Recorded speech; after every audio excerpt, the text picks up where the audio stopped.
నిజముగా మొరపెట్టు వారందరికీ ఎలా మొరపెట్టాలి? ఏమండి, ఎలా మొరపెట్టాలంట? నిజముగా మొరపెట్టాలి. మనసులో ఒకటి తెచ్చుకుని బయట ఒకటి తెచ్చుకుని ప్రార్థన చేస్తే ప్రార్థన దేవుడు అంగీకరించాడు. ప్రభు ఇచ్చే ప్రభు, వచ్చే ప్రభు, దీవించే ప్రభు, ఆశీర్వదించే ప్రభు అని అంటానే ఉంటాం.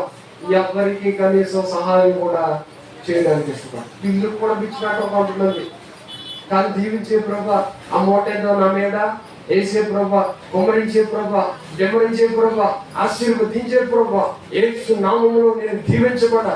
అమ్మా, ఎంత భక్తిగా ప్రార్థన చేస్తున్నారా తల్లి? కనీసం ఎవరికైనా సహాయం చేసేవా?